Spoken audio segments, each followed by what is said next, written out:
Hi everyone, I'm Any New Province, and I just finished up the league with mono red humans. Those explosive burning tree emissary starts feel just as good as they always did. You can pump up your creatures with the mentor ability in whatever match you want by clicking on the timestamps in the description box down below. While you're down there, if you wouldn't mind liking the video or subscribing to the channel, I'd seriously appreciate it. It's a great way to let me know you've enjoyed everything, and it really encourages me to keep making great Pauper content. Thank you so much for watching, and enjoy the league. All right, guys, here we go. Here we go. First match of the evening, 7 p.m. Atlantic time. You know where to find us. Got a slow but decent hand. Nothing too crazy. We'll go Singer, Chainwalker into Bushwhacker probably, unless we find the land for Ringleader. But this is pretty reasonable, so we're going to keep it. And yeah, fast starts. Opponent's going to get a Reader right there on turn 1. It's just got so much text on it. How could it be bad, right? And it's a human. Okay, there is a much better play into our Bushwhacker as opposed to, well, actually, Chainwalker, getting Chainwalker attacking right away is pretty good, but I like being able to get a Marauders down. Playing against turn 1 Plains is interesting. Playing against turn 1 Plains missed land drop is even more interesting. So if that's going to be the case, I think I'm just going to develop my board a little bit, and I'm going to run out Valley Dasher here because I can start attacking right away. And next turn we'll play Ringleader and then probably Bushwhack because we might draw another land to give something haste in a hurry. There's a Bolt. All right, let's play Ringleader. Our opponent is really letting us do our Goldfish thing, which is sweet. Maybe they'll Mana Tithe us eventually. I don't really know what deck we're playing against, obviously. Turn 1 Plains and then nothing is curious. I wouldn't mind a land here. They're just going to scoop. Okay, sure. I can dig that. Okay, so Plains. What could that mean? Creature deck? Boros Monarch? Could mean a lot of things. If it's Monarch, we want Smash to Smithereens. I could probably bring in like one Electrickery pretty safely. Well, who would keep a one-lander?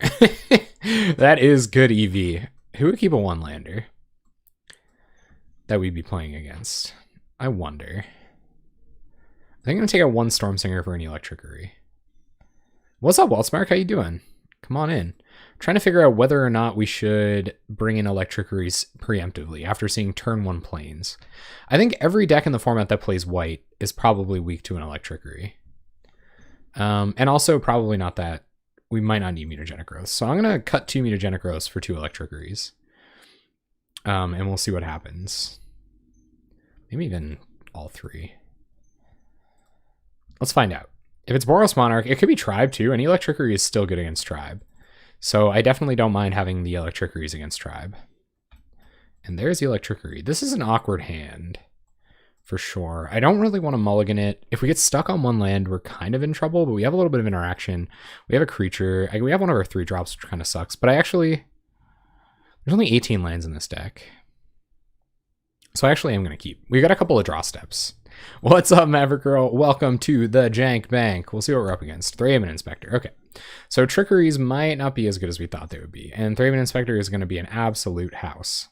So we'll run out Stormsinger. I'm glad we can interact with the first core Skyfisher. This can also trade with a core Skyfisher, which is nice. But yeah, that's bizarre that Boros Monarch would keep a one-lander. I really wish we had more Smash to Smithereens than we did Electrickeries now. Like, big time. Let's see what this is. Prophetic Prism. You got it. And passes. Well, we're finding our Electrickeries for sure, instead of our lands. So I'm going to go ahead and run out the saddest little Bushwhacker here. We're going to pass. Thanks to you, is in the water. I appreciate that, man. We over-sideboarded incorrectly against Boros Monarch. Still digging for land drops, or is this going to be, yep, just more vials and stuff. Pretty close to just lightning bolting this, depending on what this is. Glintock? Red mana. For what? Glintock, okay. Tapping Prophetic Prism. Interesting little bit of tech there. We're not going to get Frisky and Lightning Bolt anything yet, I don't think. I'd love to hit a land here. Just getting these 2 creatures, there we go. Just getting these 2 creatures down is pretty sweet because we can start attacking with Trainwalker. I definitely want to do. So we'll run out Burning Tree, get some mana, play Chainwalker. Value. We will unleash the Chainwalker and pass the turn. Next turn we'll serve with everything, especially where we have Electrickery. So if we can trade our 2 creatures for these 2 creatures and an Electrickery, then I guess that's kind of okay. We're like a little down on value. Is a valiant menace. A violent menace. They are. They are a Menace. To be certain. Journey to Nowhere. I wonder what they're going to grab with that. Sure. And it looks like they're still having trouble with their mana. We do have to start getting a clock on them now.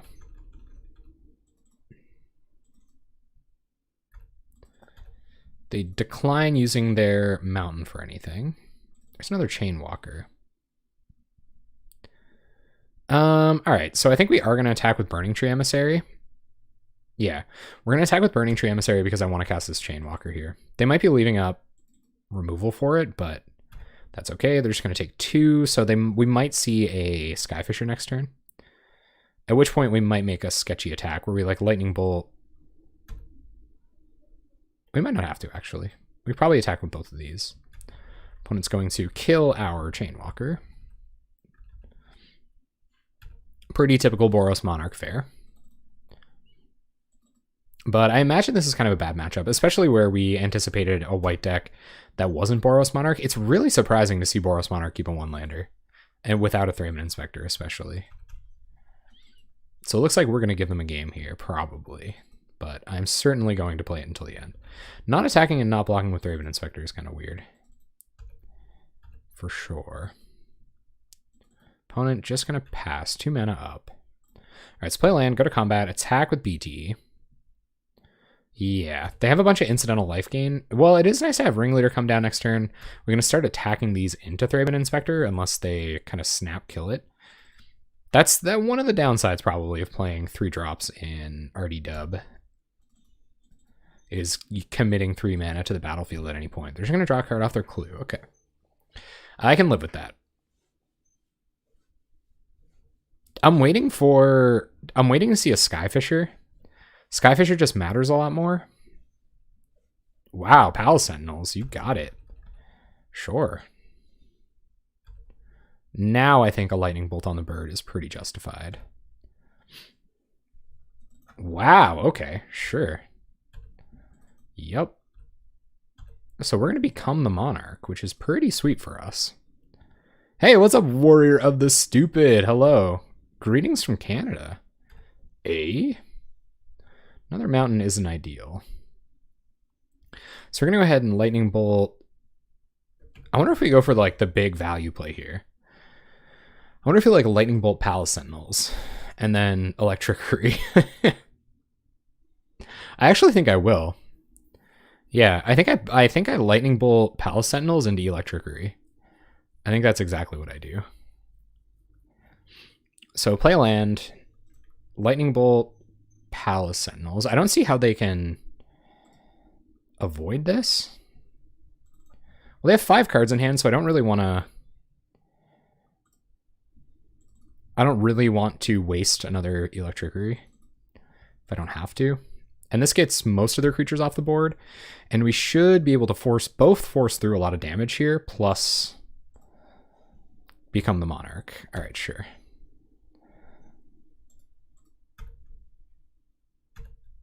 So they had the removal spell, but we get to become the Monarch. And it's conceivable that we'll be able to keep stealing it back turn after turn if we keep drawing extra cards. Because we have haste creatures and stuff like that. They do have a lot of removal. But their go wide type things, like Battle Screech and stuff like that, we have an answer to that in hand already. They're pretty incentivized to attack here, of course, unless they have another Palace Sentinels in hand.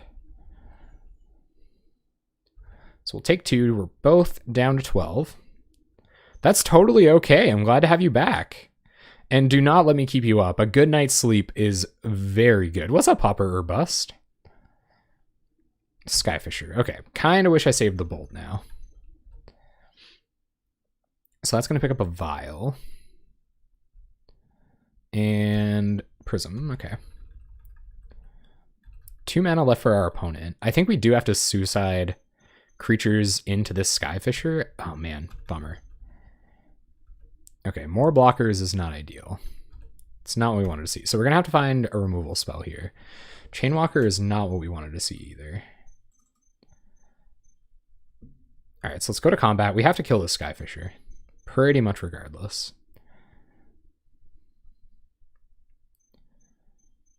On-screen chat is broken? Really? It doesn't look like it's me. Is anyone else having issues with the on-screen chat?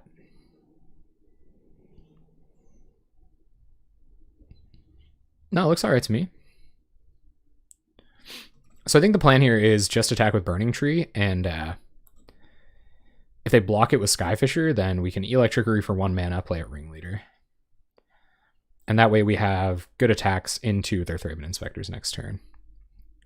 Perfect, okay. Oh, that's all good, that's all good. Sorry about the lag. Opponent tanking pretty hard on this combat step. So they can wait until beginning of combat if they do want to crack Vial and Burning Tree. I don't see why they would. They still have 4 cards in hand. I guess another line would be to attack with everything. At which point they might line... Oh, man, I think I might attack with everything. They might line themselves up to get blown out by an overloaded Electrickery, and I think that's just too worth it. Just way too worth it.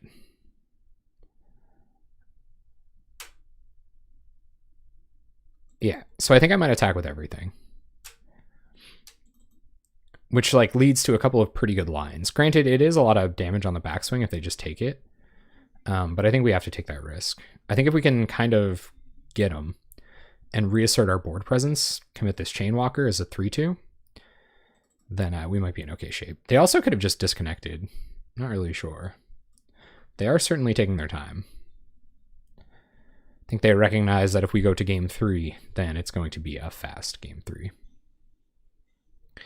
I think that's how I would line up blocks anyway, if I was going to, because I wouldn't be chumping this Burning Tree, and I'd also be trying not to give my opponent the Monarch, but they might just have another removal spell. We've seen 2 Galvanic Blasts, but I don't know. This really just screams like Bolt to me.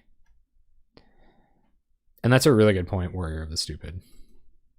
Trading a Thraben Inspector for a 2-2 seems good. And they may still do that. They may like kill this and then double block and take 1.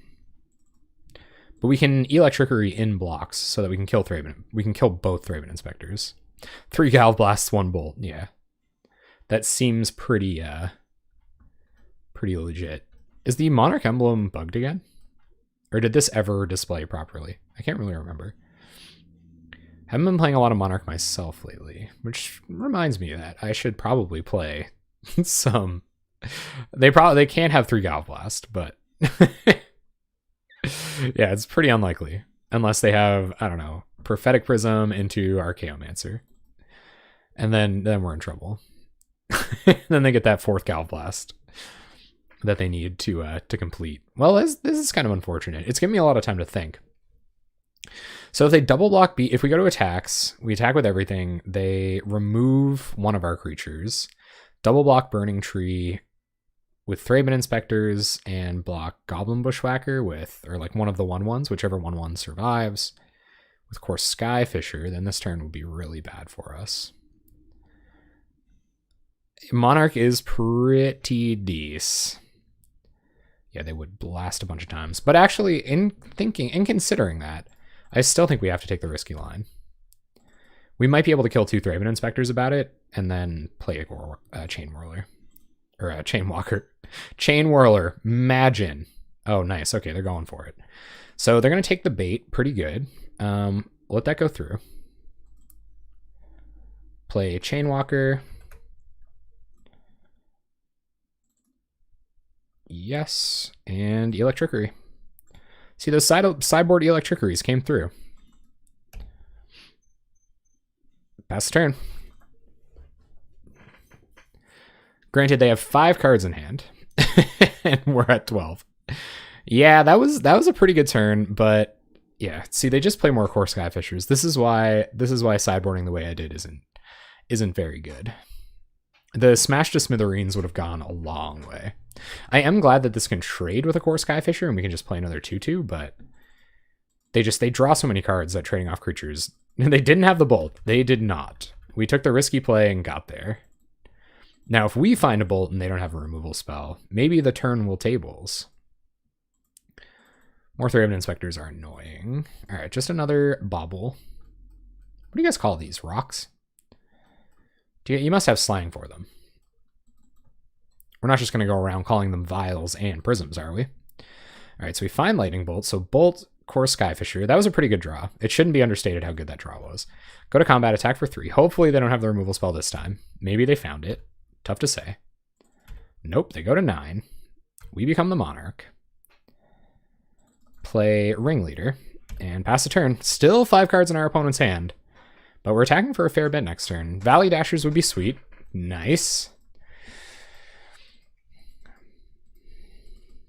Which means we can represent a ton of damage next turn. They could find some of their prismatic strands and stuff. Oh god, bummer. So now they're going to kill all their stuff with a Firebolt, with 1 Firebolt.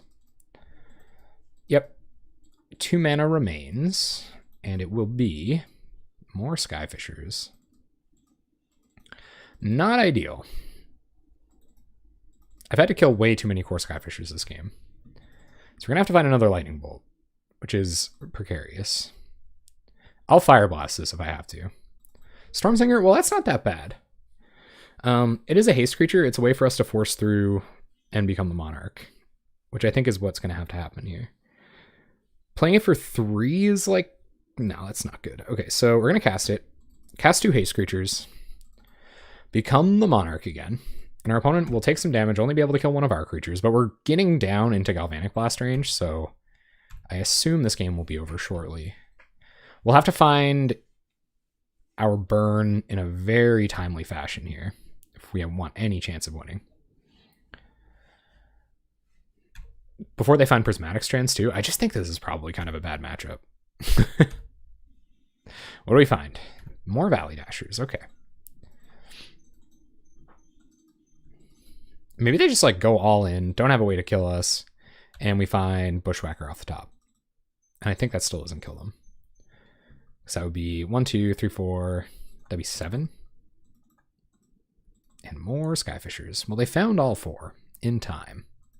Granted, they found Skyfishers instead of Prismatic Strands, so I can't complain that much. Yep, we should have a lowly 1/1 to defend us. We're going to go to Galvanic Blast range. And yeah, those Smash to Smithereens will be coming in handy. I think we did fairly well for how dubious this seemed. What do we draw? Mountain. All right, well, nothing to it but to do it. Play Valley Dasher. Go to combat and swing. But we can't draw our way out of this, so they just block Valley Dasher, go to 8, and we die. Sure. We're dead. All right, so we're going to take out one of the Electricries. Probably go down to 1. Actually, we don't. If they get to the point of the game where they're just making tons of tokens, we lose. Bring in a bunch of Smash to Smithereens, and we probably want a non-zero number of these Flaring Pains. So I think I'll take out... We're going to need all the creatures we can get. So I'll take out Reckless Abandons, especially where we have Smashes, and I can probably even get one of these Electricries back in here. Yeah. So hopefully we can slow them down. We're on the play here. Might even be able to take out a Bodyguard. I don't think a Bodyguard is very good here for 1 Abandon.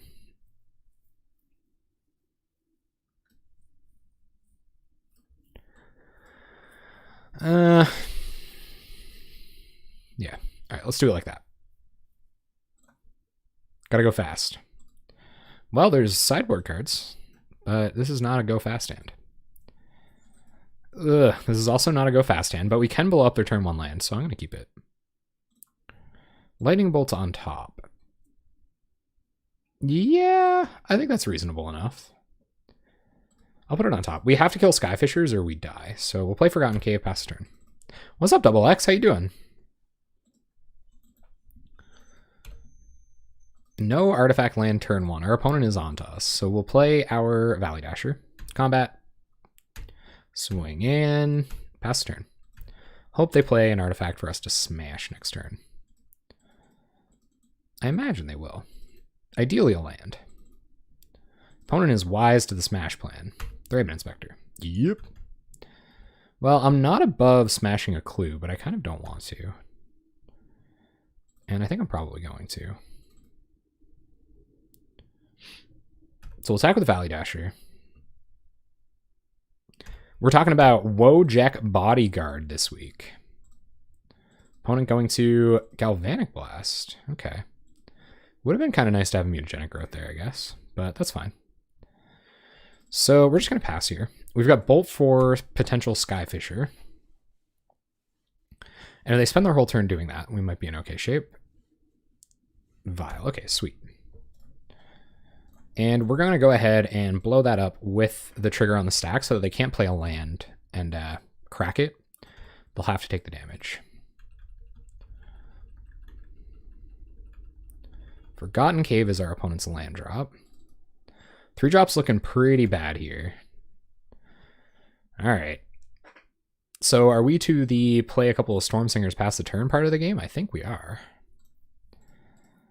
We probably would have had to hit their turn 2 land there, or turn 1 land, as opposed to their bobble. I guess they are being a little more inefficient, picking up Thraben Inspectors and stuff, but they just wall these off until we can stick a ringleader.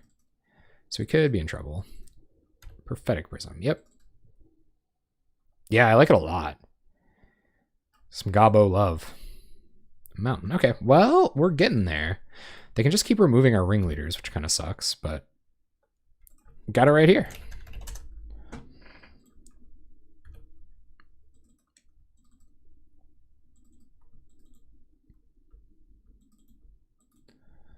See what our opponent's all about here. Missing land drops, which is nice. Journey to Nowhere, okay. Yep. No frisky inspectors. All right, so let's go Burning Tree. It could even just be time to kill this, but I don't think that's worth considering we're going to Ringleader. And if they can kill the Ringleader, it might be time to finally kill Thraben Inspector, because we're attacking for so much every turn. What's up, Death by Manga? Because it dies to removal. Yeah. Pretty typical MO for the Ringleader over here. Opponent on very, very little time for being against the mono red deck. Another Journey, okay. Yep. There go our Ringleaders. No frisky inspectors for us. More lands. This deck does not play very many lands. Gonna go to combat, swing with Emissary. I don't know why I would sandbag it. I guess someday we might want to hardcast Fire Blast. So we'll play it. That's sweet, sweet moral victory in the 2-3 bracket. That is the best victory. Opponent gonna tap a ton of mana to play Palace Sentinels. Okay. You got it. So I think we are going to take our draw for turn to see whether we want to remove this Thraben Inspector or not. Probably don't. Storm Singer. Okay. So we will morph Storm Singer. Oh yeah, we're going to get it. Go to combat, swing with everything.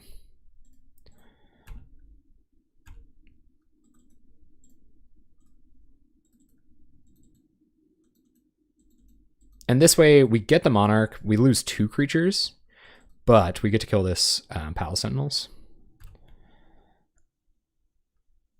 It's become a liability for them for sure, considering how low life they are.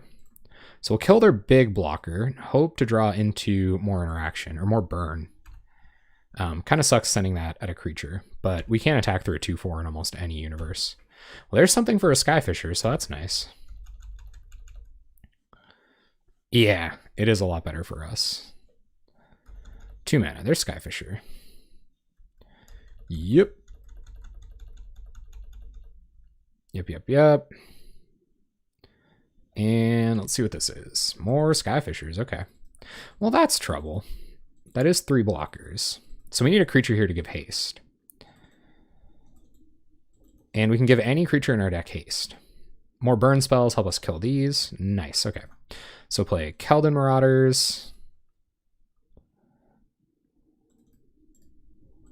They might kill our morph creature in response. It's pretty obvious what it is.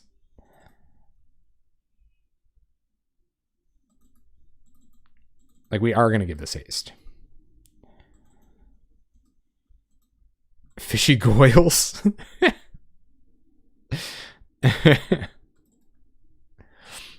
So I assume we're going to see a removal spell on our morph creature here.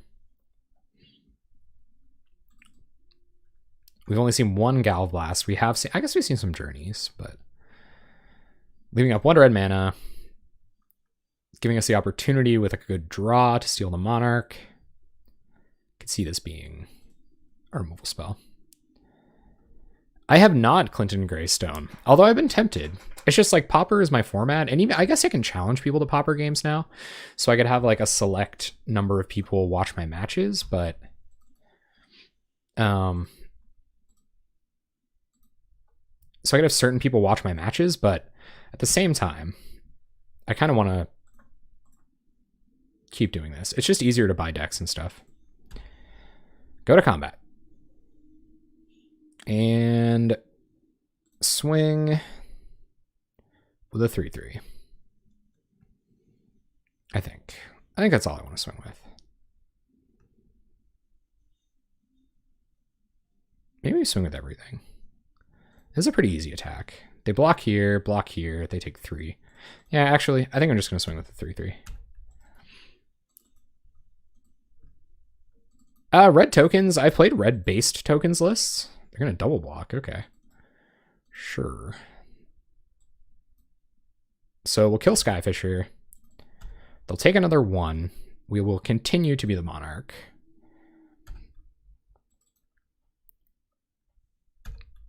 And like, well, it's not even really the card pool. Like, I think it would be fun to brew in Pauper with standard Pauper. I think that could be a lot of fun. But it's more the acquisition of the cards. Yeah, Electricity is out there big time. Let's see if they have more creatures. We've killed a lot of their big butts. All right, Lone Missionary, sure. That will kill our 2/2 and gain them a lot of life. Just like playing it in between. I think that's a good idea, the Maverick Girl, TMG. Thank you for the shout out earlier in the week, by the way. I really appreciate that. Ooh, Trickery. All right, so go to combat, attack with both. Because this may inform how we play later. So we're going to block and block. Okay. So I think we Electricity now. Or do we just let it go? I think we let it go. The game is getting kind of late. They can just steal it back. So I think we Electricity now. It'll save our creature.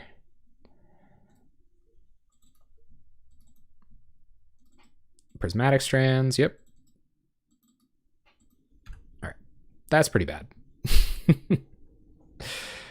Not optimal. We're probably dead now, especially where they have Strands in the bin. All right, so Strands on red, I presume. And now we have to awkwardly play... Actually, I think I am going to still unleash this. It doesn't matter whether we block with it or not. We do get to draw 1 more card. Yeah, they probably have Battle Screech. Maybe they were just sandbagging it. Because we did show them a lot of Electricities out of our sideboard last game. Here they come. Even though my guy can't block. They probably got more blockers or removal spells. That's all this deck plays. Blockers and removal spells. Guys, we have to figure out how to squeeze a Whitney Houston joke in here. This is the Bodyguard deck. To go along with the Bodyguard movie. Yeah, gaining a jillion life. Red can't deal any damage for a while. Probably dead. The new Crusher artwork is amazing. And Resurrection is going to be a lot of fun. I think. What artifact do we blow up? Probably just the Clue? Or no, we'll just hold on to it until they play a bubble. So we'll call the Marauders. I can call you Al. Okay, Dolce Hand. I do really like the new Crushers art. I think it's awesome.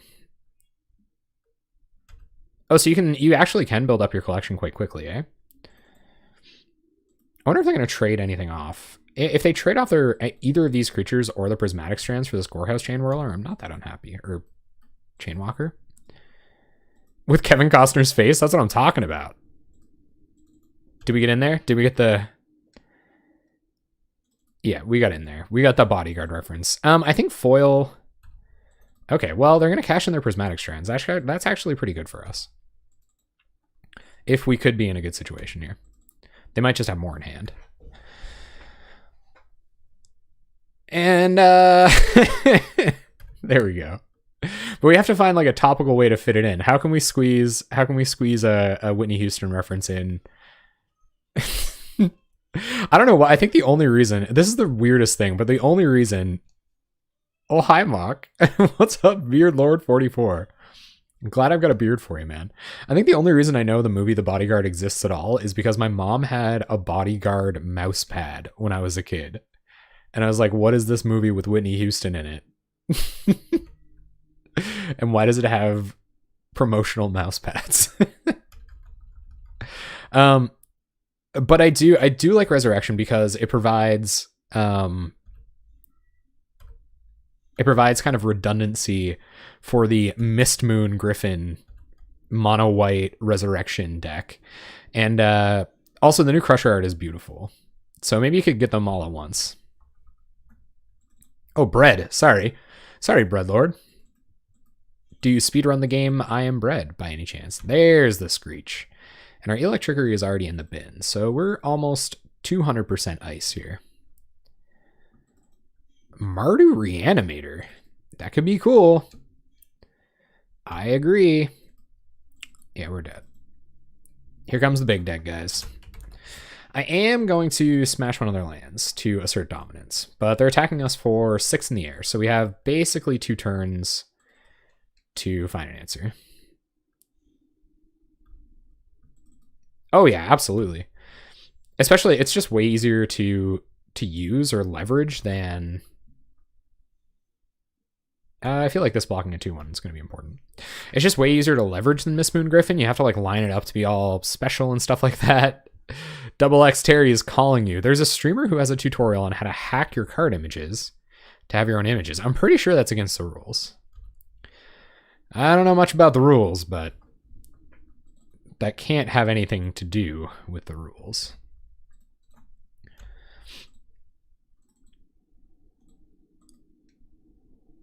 No way.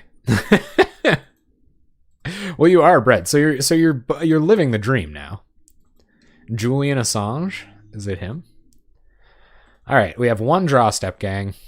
One draw for them all, for all the marbles. I don't think we have any Electrickeries left in our deck, and my deck's probably going to troll me and like be a land. That's Valley Dasher, but anyway, we're dead. So they have 8 damage in the air. They know we're dead. They gave us the preemptive GGs. Thank you very... Oh my god, it's E-Hustle. Oh, shucks. Well, we're going to keep it. We even got Bodyguard. Very hard to build around. It is. Well, my thing with foil, like, and I keep saying this. Oh yeah, here comes Tortex. And like one of the best Tortex players in the biz. So expect that. But yeah, one of the things with turn 1, that's why. That's what does it. Okay. Burning Tree. Rip the 4/1 tree. Yep, you do not want to be bringing your janky build into the Tortex matchup. Valley Dasher gets in because it must. And I actually think we're going to run out Ringleader next turn. It just adds more damage to the battlefield if uncontested than anything else we're doing. But yeah, there's going to be a lot of life gain going on. It's going to be pretty uncomfortable. But we are attacking for a lot next turn, and we have Mutagenic Growth in hand. So what's this? 6, 9. So we're going to put them to 5. We can put them to 3. So if we draw Bolt, we have Lethal on board on turn 4. Yeah, we're going to get hustled. But my thing with... Oh, they could find like brown scale here. My thing with foil is that I don't think it answers anything strong enough. Oh, there's brown scale. So they take the other Tortex. There's Fume Spitter. Okay. Or they took Fume Spitter. Okay. You got it. We draw BTE. Okay. So we'll go to combat. We have no haste, so we'll go to combat and attack. We're so close. Ringleader triggers. Make some big stuff. They will block. Just chumps or... No, preventing a little bit of extra damage. Sure. So we'll take 3. And we will... Burning Tree into probably even just Keldon Marauders. No, we should go into Bodyguard. But Keldon Marauders does represent damage on board. There's a big difference between Counterspell and Foil, though. Like, you can... Oh, are they going to dredge brown scale? Probably. It really sucks that Mutagenic Growth doesn't save Ringleader. I don't know if they're going to wait to do the block and sack.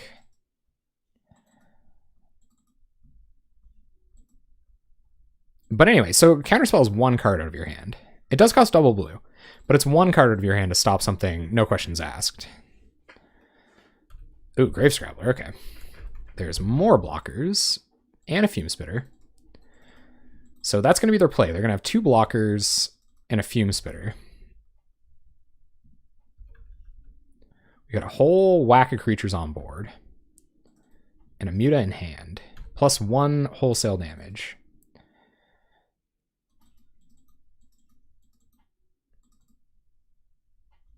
They are going to kill it right away. Okay, you got it. Tapped out.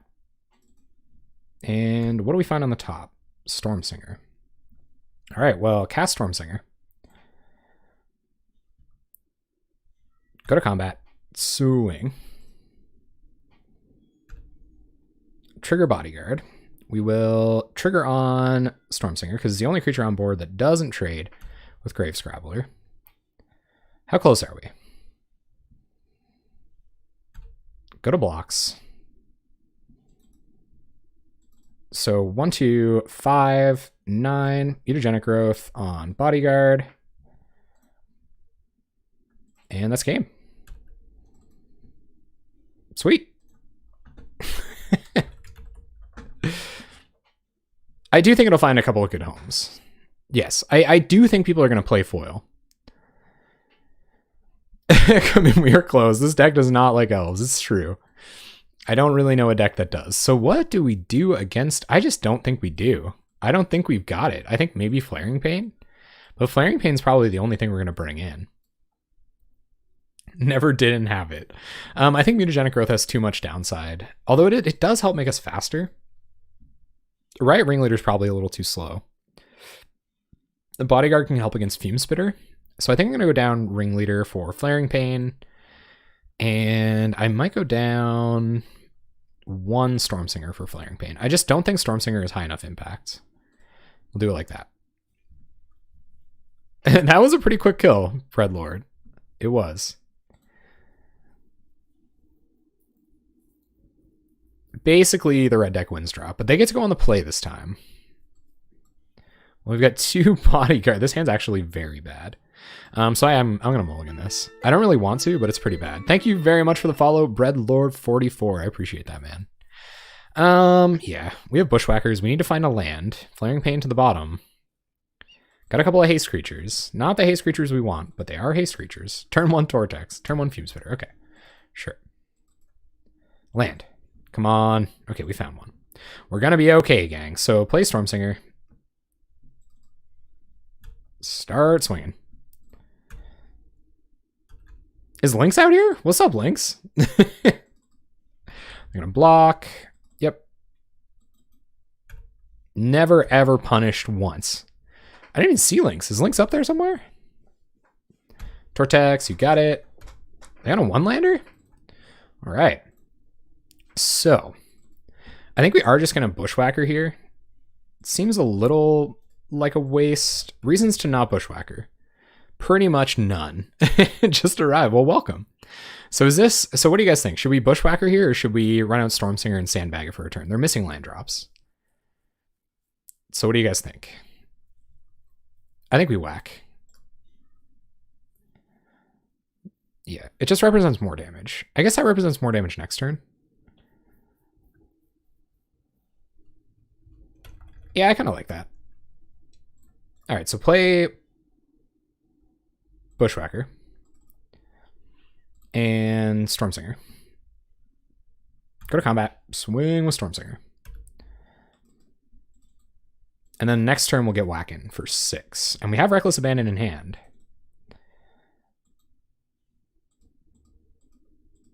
So hopefully we can kind of get them here. Oh, they found more land. Bummer.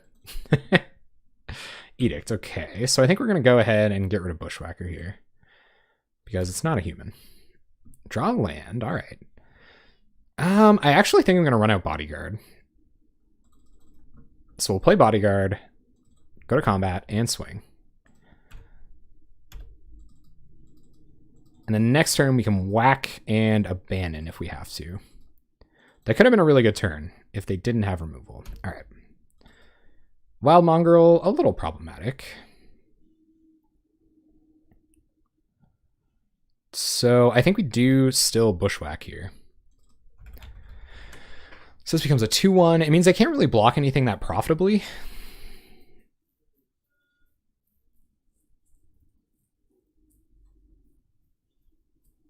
Or do we go to combat, swing, put a counter on this? They have to discard a card in order to get this up out of death range. And then we play Bodyguard and next turn attack with 2 Bodyguards. I think that's what we do. So go to combat and swing. Trigger here.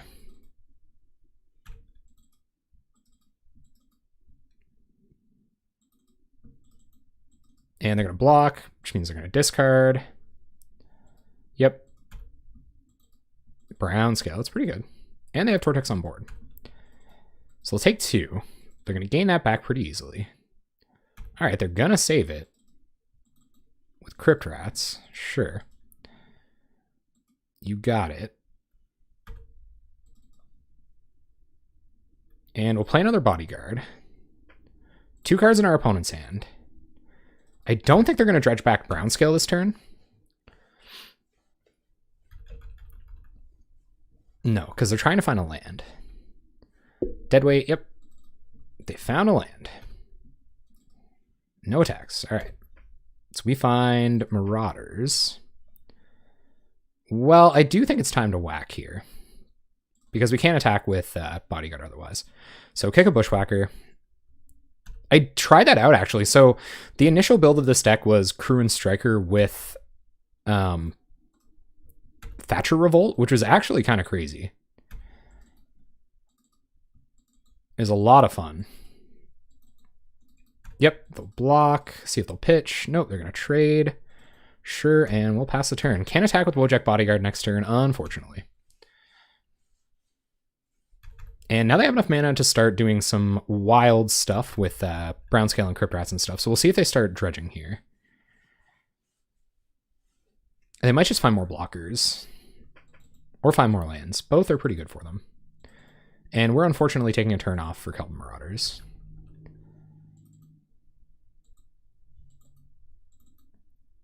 We're going to have to go faster.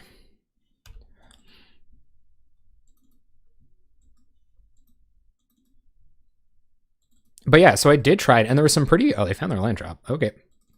Stinky boy. Burning Tree. Okay. Well, still no haste creatures, so we will... Burning Tree. Yep. And Keldon Marauders. Ping you. That's an awful lot of damage next turn. And if they leave back Stinkweed as their only blocker, then we might be able to get them with a Reckless Abandon, but we'll see what happens. We do still have bolts in our deck. They're going to dredge I can't remember its name. Dredge the one green thing that gains you 2 life whenever it leaves your graveyard for something. And I wonder what they'll get back. They can get back Mongrel and play it. They can get back Crypt Rats and cast it and threaten activation. Lots of choices here. So just Golgari Brown Scale, that's his name. In hand. Are they going to cast it as a blocker? No. They're going to pitch it. Is Vampire Hounds coming down? Or one Stinky Boy. Probably the Stinky Boy. I think the Stinky Boy wins about 80% of the time. They're going to get back Fume Spitter. Okay. Cast Fume Spitter. And that's going to be their board for the turn. So let's see if we can jank it out here. This does give them the widest kind of berth to block with. Chainwalker. Okay. So I just wonder if we kill Stinkweed Imp here before we attack. Part of me kind of wants to. Like sacrifice Keldon Marauders to Reckless Abandon to kill Stinkweed Imp. No, unfortunately it doesn't. I kind of wish it did. We'll run it out just in case. But I don't think it does. I'm pretty sure it doesn't. And go to combat. I think we are going to attack with everything.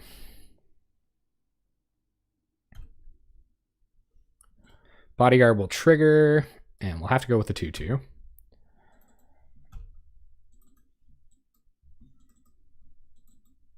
And the block. Yep. Put a counter on Gorehouse, I imagine. Yep. Take 3. Down goes Bodyguard. They're at 10, and we have 4 burn damage in hand, plus a few creatures to play around with. We'll pass the turn.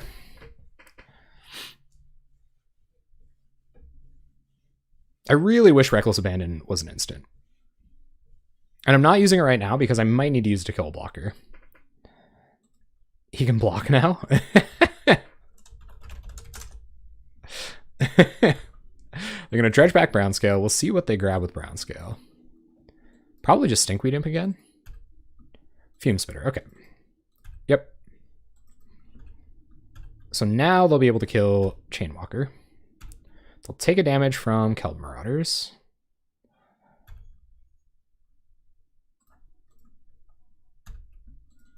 I don't really know. I might need it. If they like play Crypt Rats without being able to deal any significant damage to us, then I really want to be able to force their hand. Yep. Yep.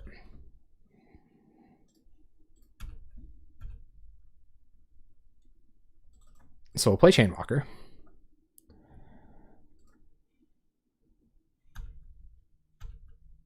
Is this on a loop? I have definitely not said Mutagenic Growth that many times. We're going to dredge Brown Scale. Yep. Pitch Brown Scale. Get back Brown Scale. And it is a mighty 2/3. Get Wild Mongrel. And Wild Mongrel is going to come down. Yep. Just a 2/2. So we can trade with this. And they've gained some life. There's a Bolt. So we get them for 3. They go to 12. We have 7 burn damage in hand. Or I bolt this. They go down to 9.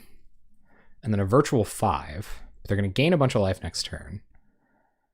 I think we bolt it. Because we don't want to trade a creature on board. So we'll bolt this.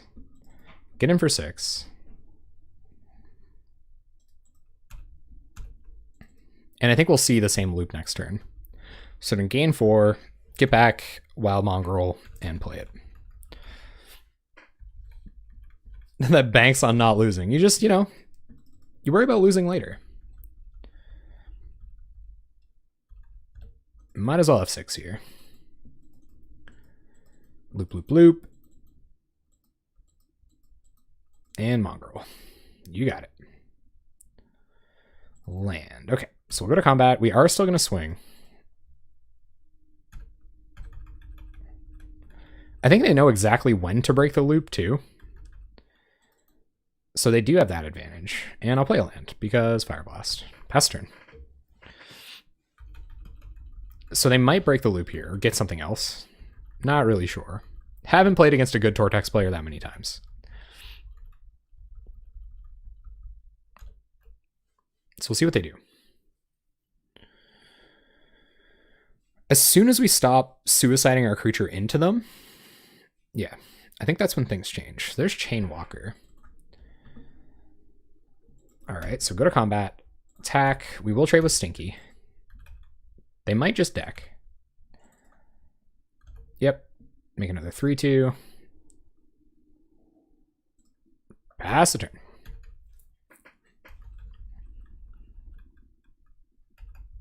You massive rated a creature?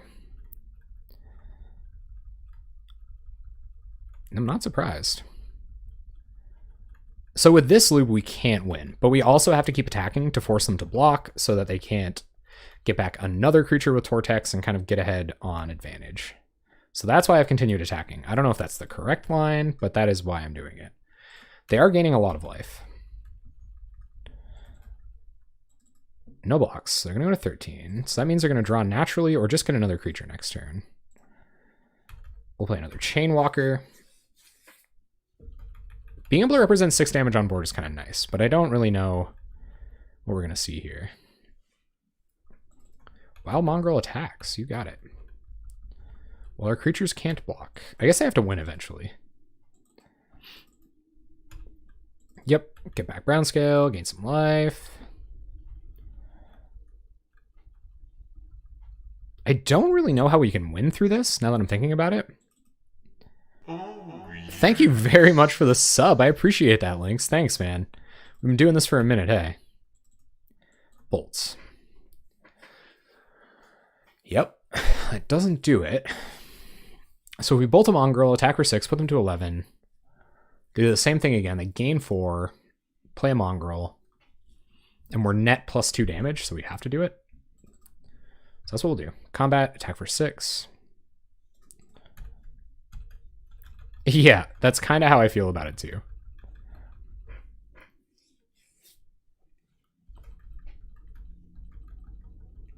They can gain so much life every turn, and we can't remove their blockers or keep dealing damage to them unless we kind of like commit to this loop with them. And we can chip in for like 1 or 2 damage at a time this way, but we have to top deck like friggin' champs while they're dredging. And like I said, they could deck. It's unlikely that they will, but they could. All right, so they can't get back both Mongrels this time. So we're going to attack. They're going to trade both Mongrels, and then they're going to have the advantage of board presence. So that means we have to top deck better than they will, which is pretty unlikely, but this is how we're going to do it. So we'll do it like this. Play a land, pass turn. They can only commit 1 Mongrel, and we might be able to kill it. But like I said, we're in a loop here. We just have to keep looping. No plays. Okay. They pass. We draw a mountain. Play it. Pass turn. So now I think they're going to take a natural draw step, maybe? Oh, they're just doing it on our turn. Okay. Yeah, we're out of gas. And they are going to win the life gain race. So they take their natural draw for turn. They find the land, which means they can represent Crypt Rats X1 out of nowhere. We find Valley Dasher. Okay. So play Valley Dasher. Go to combat, get in for 2. And now they can gain 6 life a turn, though. I think we might just be dead. Granted, they have to, like, dredge a lot of cards. But we could just be dead.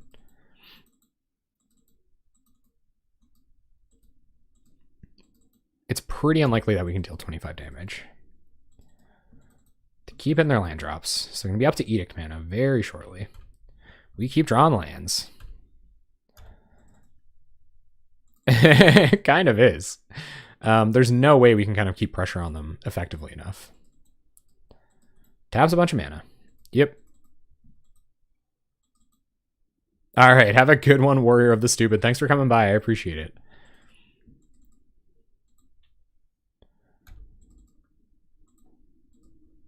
Nice, yeah. We found a Fire Blast. Well, good thing we have enough mana to cast it. Basking Rootwalla. Okay. Yep, Rootwalla comes down. So Rootwalla is going to eat our Valley Dasher. And then they'll be able to turn the corner.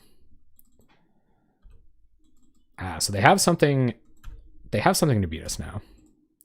Well, I don't know. Winning on time here doesn't seem ideal, but I'm just going to pass the turn. If we're going to kill the Root Walla, we'll make them commit mana to pump it.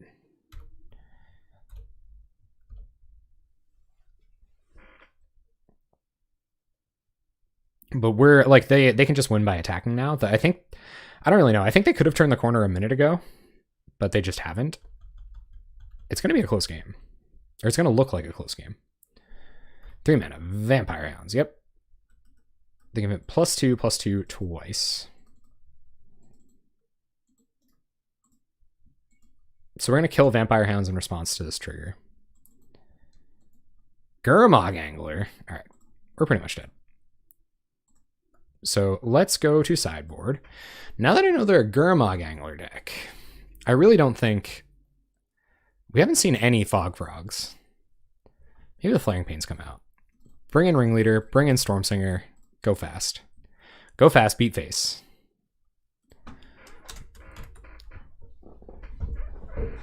A Lizard Boy beating a fanatical Mardu Warrior? It was bound to happen. A sneaky Lizard Boy? And even though they do have Angler, it just doesn't matter. Putting creatures into their hand is not what we want to do. They even got stuck on lands that game. We just couldn't do it. They started gaining life. It's our one true nemesis. Didn't even get off a Pulse of Marasa. Maverick Girl sending me the big whammies. Did you notice that sideboard with 13 cards in it?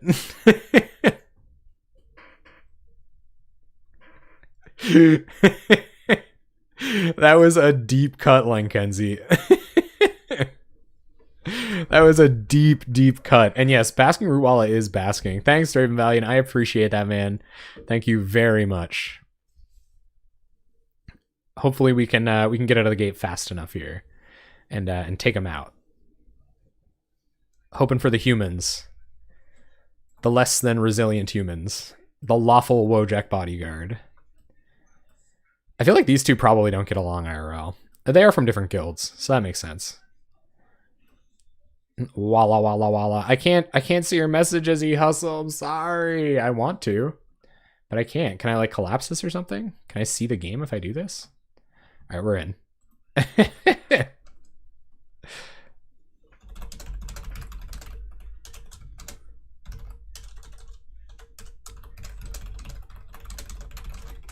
All right, E-Hustle letting us know that they weren't ghosting.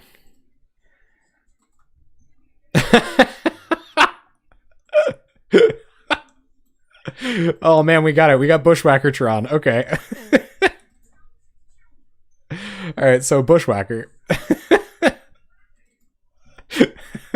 Pass the turn.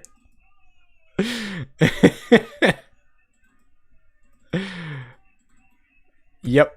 Oh, that kind of sucks. And we'll Chainwalker. We'll Chainwalker first. I guess we can just... Yeah, we can Chainwalker this turn. So go to combat, swing.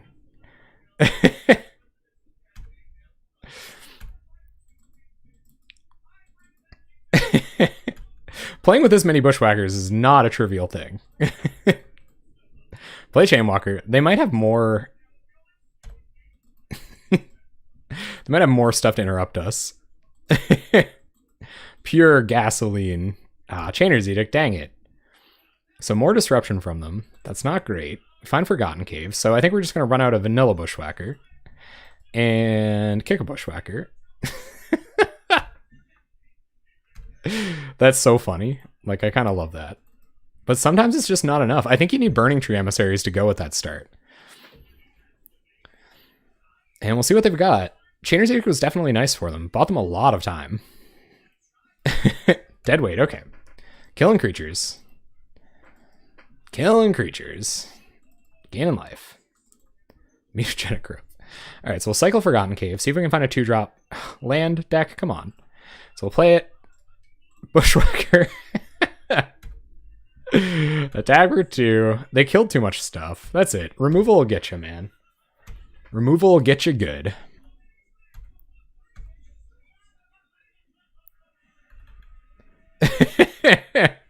Rootwalla, okay. The mighty basking Rootwalla. Big whelps, everybody. So much removal, so many lands. Attack with Bushwhacker. The relentless Bushwhacker. They're gonna block. Well, mutagenic growth. Walla Rootwalla. Any new whelps indeed. There was so much removal in their opener. And they have more creatures, yeah, so they're just going to keep getting in our way.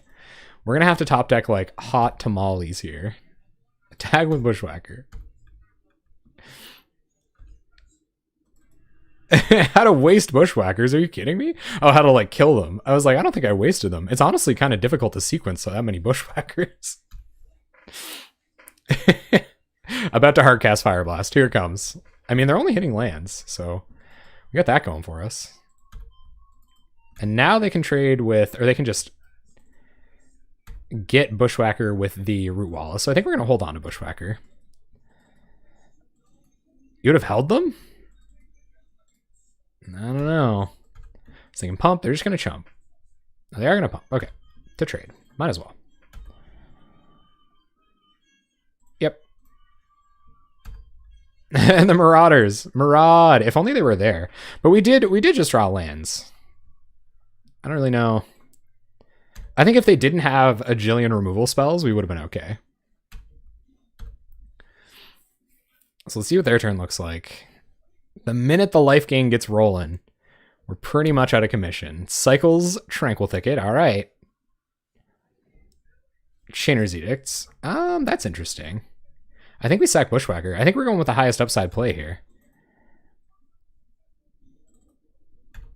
Ping the Rootwalla. With what? Celd Marauders is just player. All right, play land, pass turn. The deck has not been particularly nice to us here, but... Nah.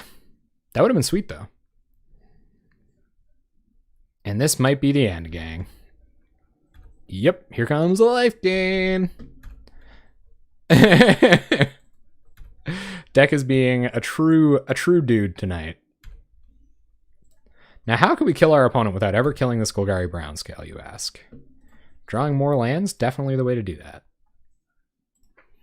Da da da da. Da da da da.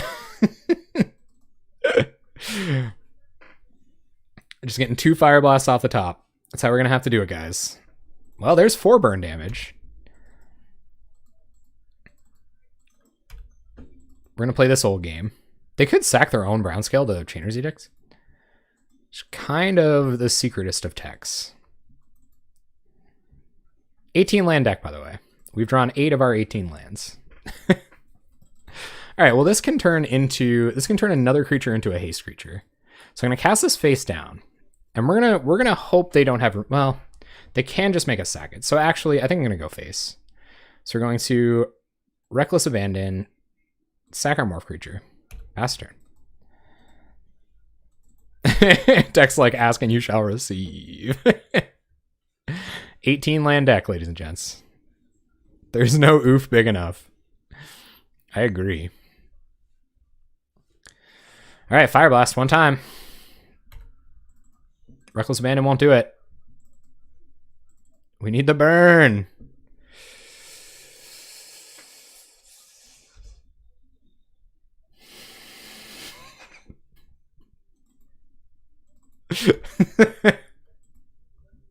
And they got the Brown Scale in the bin. This game. Man, that was a lot of that was a lot of lands. 1, 2. We got 10 of our 18 lands. Got there. Guys, we're going for the record.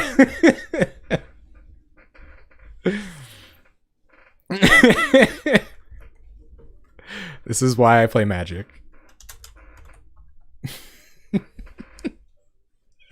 Back up to 8. There was no believing in the heart of the cards tonight. All right. I think we're just gonna let them kill us, but when life hands you mountains. A poem by Jeffrey.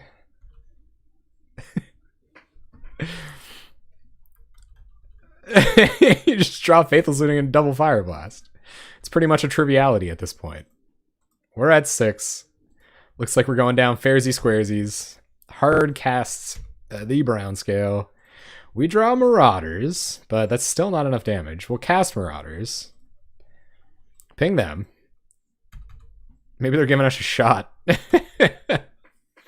Seismic Assault, let's go! We have to kill one of these creatures with... if they flashback Chainer's Edict, we have to try to like kill one of their creatures. And I still think they kill us. So like 1, 2, 3, that'll 5, 7. So yeah, we're still dead.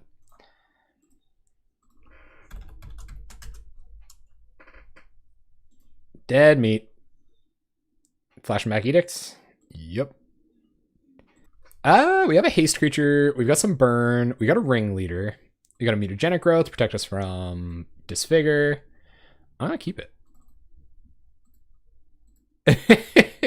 Seriously, yeah, no, it is. It is.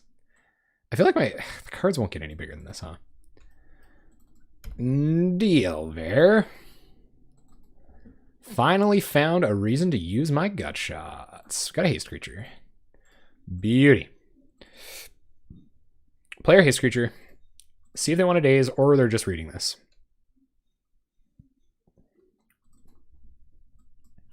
Probably just reading this. But we don't see... it's probably mono blue Delver. I'd assume it's mono blue Delver. Swing. You really need BTEs in this one, I feel like. But we have Hearth Charm in the sideboard, which I think is some sweet tech because it both helps us go under them and kills Spire Golems. So I think that's pretty rad. Are we going to have a little mutagenic growth fight? Fight of the mutas? Here they come. Justification for Phyrexian mana. Pumping up human boys. That's just, I think that's the best song to freestyle over. No days. I'm going to double Muta the Delver. Imagine. And mutagenic growth pretty much served its purpose there. Probably helped Kolaghan Stormtamer deal more damage than or Stormsinger. Oh yeah, we got him big time, Breadlord. Big time. Flare Husk. Where am I?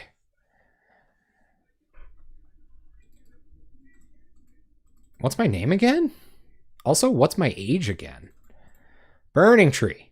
No days. Island Augur. Rip. Yeah, that would suck. We could kill it with Reckless Man. We can also attack through it with Chainwalker. Dang it! Hey, opponent. You're having it right now.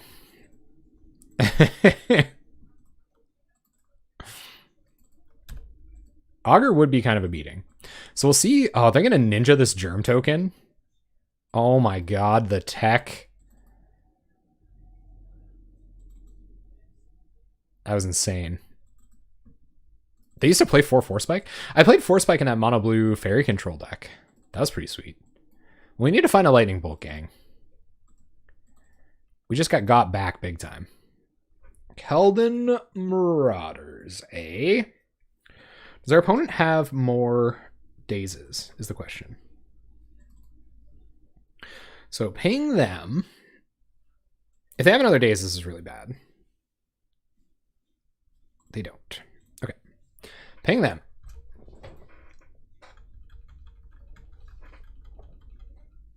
Can you still get that? Can you like do the way back machine and go look at really old MTG Goldfish lists? That'd be sweet. I almost don't even care if they Vapor Snag. I kind of do, because they get to attack us with Ninja. But drawing a land, if they don't attack and we go, oh snap, dang it. Now that's value.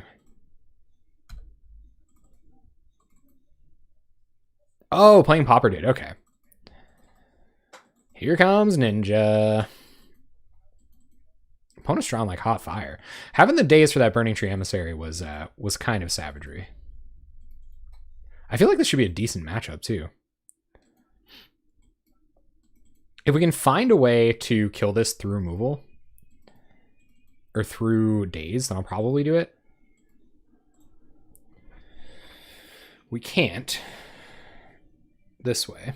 We can resolve our Keldon Marauders. They could just get another ninja down. So I'll play Keldon Marauders. Ping them. Will do. Thank you very much.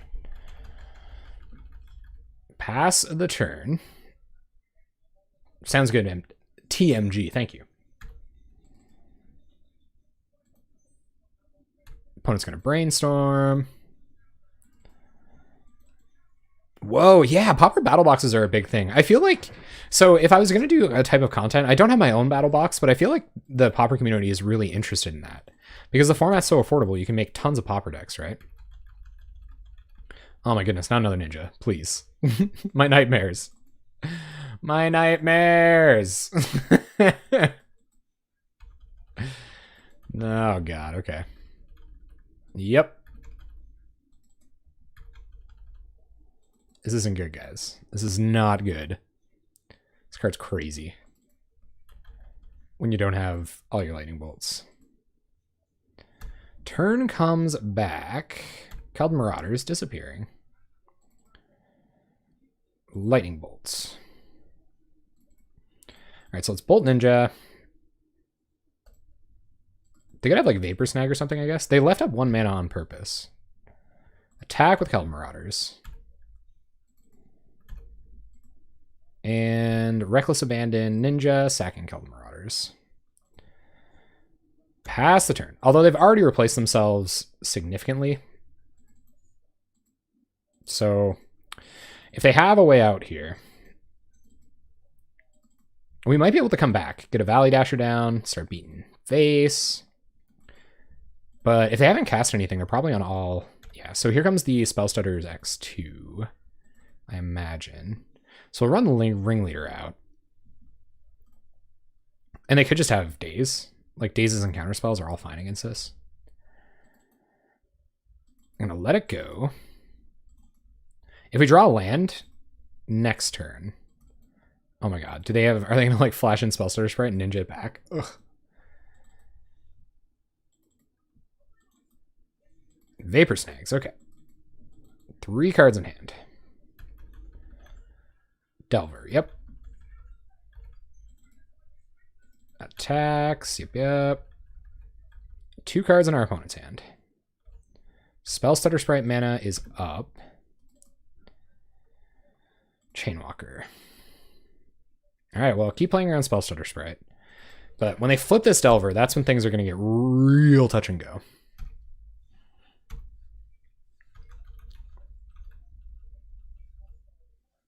Just bought Tribe.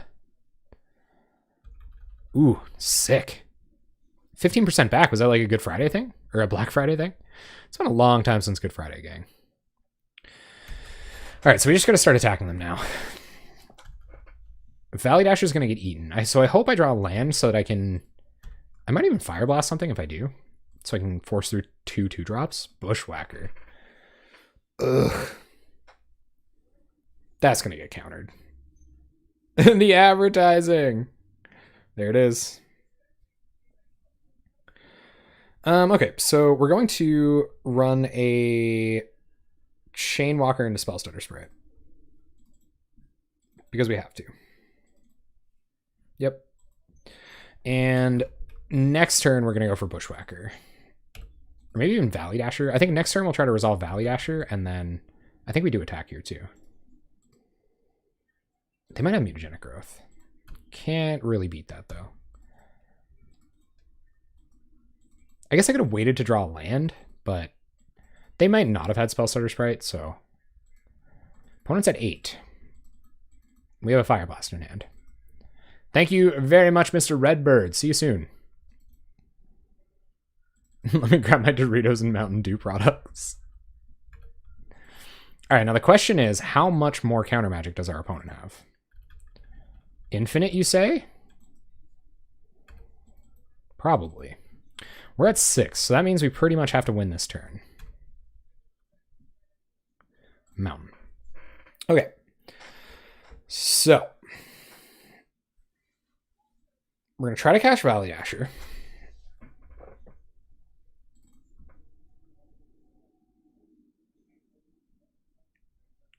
Because Bushwhacker ultimately represents the same amount of damage.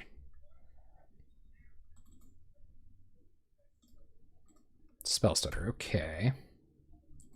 Which I think means we're dead. If they flip Delver. So now we can Bushwhacker, attack with everything.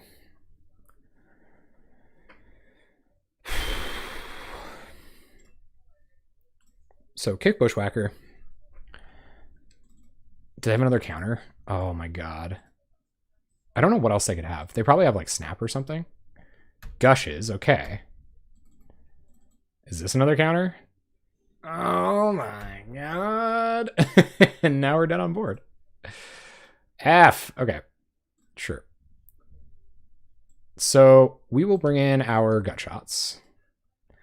And our Hearth Charms. And 2 Electrickeries. And we're going to go down Reckless Abandons. And probably Mutagenic Growths. And 1 copy of Stormsinger. And run it like that.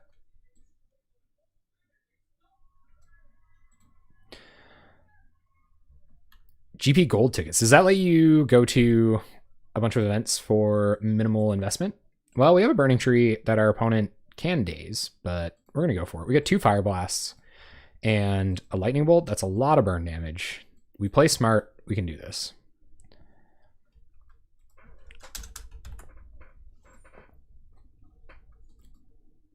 So let's go. Let's do it. That Gush was crazy. I feel like we would have had a chance if Gush wasn't our opponent's play, because they would have had Spell Stutter or something. They might have had Spell Stutter on top, which means they might not have flipped Delver, which would have given us another turn, which probably would have been enough to win. So that Gush was crazy good. Oh, I think I saw that. All right, let's see if our opponent's got the perfects again. Stormsinger. Okay, so play Mountain, play Burning Tree. Oh man, nice, Garuda. How you doing? Glad to have you. Burning Tree comes down. Why do you guys think the Stompulists have been cutting Burning Tree Emissary for other threats recently? What do you guys think the justification behind that is? Any ideas?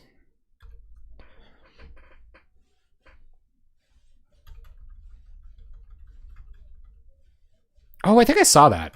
I think I did see that.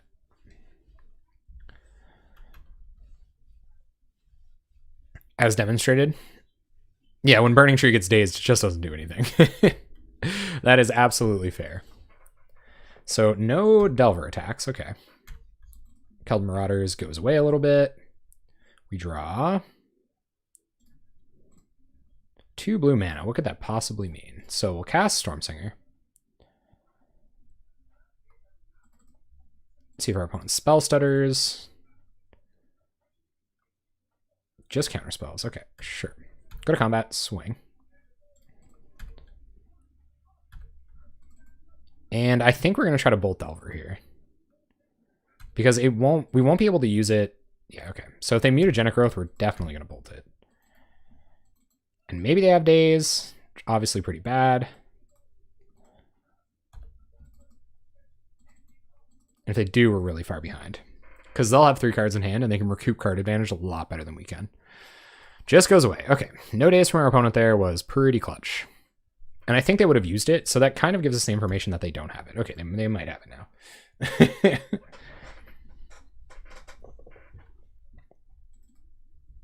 Yeah, the old school Stompulists. That's what people were saying. Like, I'd never seen it before. And I was like, oh man, this crazy rad new Stompulist is so sweet. And everyone was like, that's not new, stupid. And I didn't realize. I may have seen a list like that before. Ugh, this is weird. Okay, so attack with BTE. I don't think we play it. I think we're going to hold on to Forgotten Key. We have 3 drops. We have 6 3-drops in the deck. So we do have to play it. Play Chainwalker. Unleash the Chainwalker. We're gonna hard counter. Okay, so we've seen 2 hard counters out of our opponent. That's good news for us. And we have 8 points of burn in hand if we find enough mountains.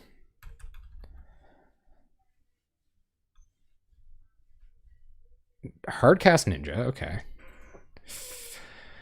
I do not want to have to try to kill that with a lightning bolt, or with a fire blast. 7 points of burn in hand. Right? We let our opponent draw 1 card off of Ninja and we can win. So we put them to 9. They could just have like infinite counter magic next turn. I feel like we have to get Ninja off the board. If they're hard casting Ninjas, this should give us enough time. So I'm going to try to kill Ninja here. They could have mutagenic growth. Obviously, that's terrible. But it's what we got to do. Attack them down to 9. It is human tribal. We just drew all of our burn spells, incidentally. So now I think if we draw another bolt, we're in okay shape. But they're also in a position where they can leave up Spell Stutter. 2 cards on top. Okay, so they drew something they liked. Either as a hard counter or as a Spell Stutter. So you gotta be careful. We're gonna try to win anyway, I think. So attack with BT. And I think 4 mana could matter here. So I'm gonna go ahead and try to bolt them. There's Spell Stutter, and they can't hard counter here, so I think we're going to have to sacrifice our 2 mountains to put them to 3.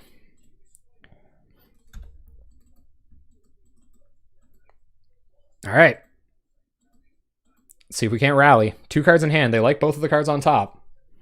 Got lots of burn in the deck. It kind of looks like Angler. I think it's like way more aggressive than Angler Delver. So if they can pick up this Spell Stutter with a Ninja here, then we're in trouble, but that means they don't have any blockers. Held Marauders. Oh my god. Please, deck. Give me a land. They found something they liked here, so yeah, that's real bad. Snap was what they found. So we'll pass.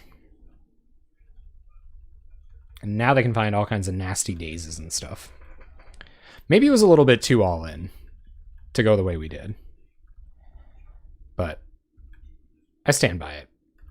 Yep. Sprite gets in. It's going to be the Ninja Sprite turn.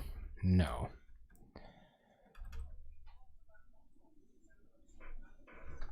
We've seen 2 of their counter spells. Yeah, the Flare Husk is spicy. I like it. Valley Dasher. Maybe that was a bit hasty, sacrificing those 2 mountains there. We had a good amount of information about our opponent's hand, but I was trying to get lucky. Without the snap, I think we would have been in a good position. I knew they had 2 cards on top that they wanted to. So that could have been a skeptical play. Ugh. Well, when we find a land. Fire Blast play was okay. Well, I'm definitely not hasty now. Let's see what they flipped us to Delver on. They don't. So I predict they have a lot more Spell Stutters to play with, and they don't really have to commit very much to the battlefield here.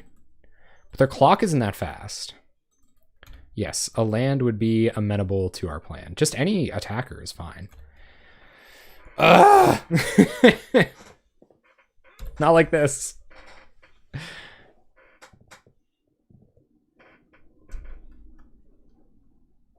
You go all of your lands into none of your lands. Down to 10. Infinite interaction in our opponent's hand. Probably Spell Stutter Sprites. We draw 3-drop. That's probably going to be it. I think all we can do is hope that they overcommit one of these turns. They could just be hitting lands too, I guess. They might not have exactly Spell Stutter Sprite. We have Electrickery too. Deck is being really rude right now. All right. They flipped over, we lose. Opponent Opponent's going to hard cast Gush. Boom. Tick that one off the old list. Yeah, it kind of is Cardboard Nomad. Psychic Barrier. Cool. But that's definitely it. All right. Delver. I think we're all well aware of how it feels to wait for the land drop, hey?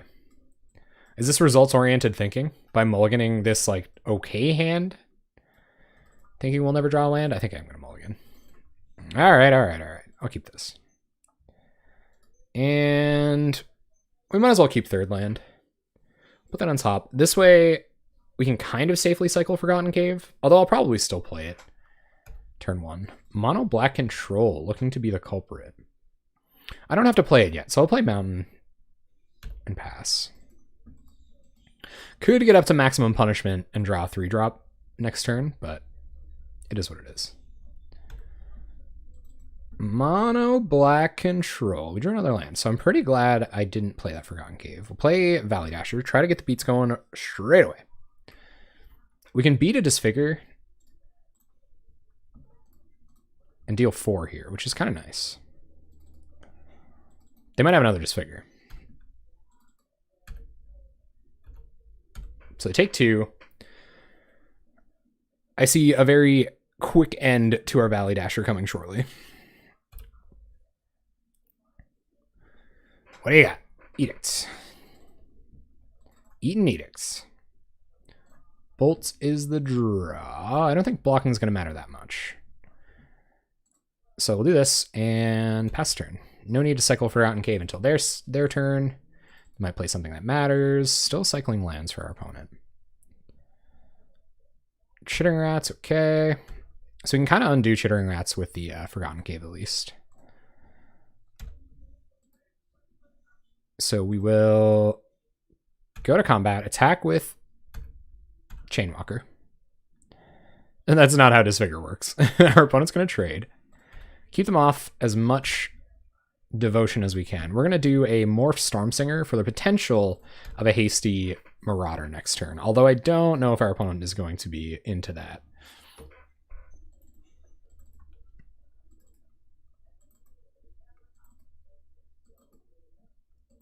Let's see what happens. Man, red deck has not been doing much winning tonight. Not enough 1-drops.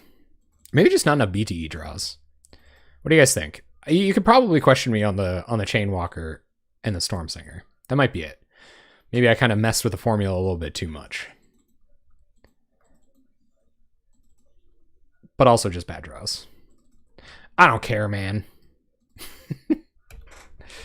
Let's get a hasty Keld Marauders and get this friggin' show on the road.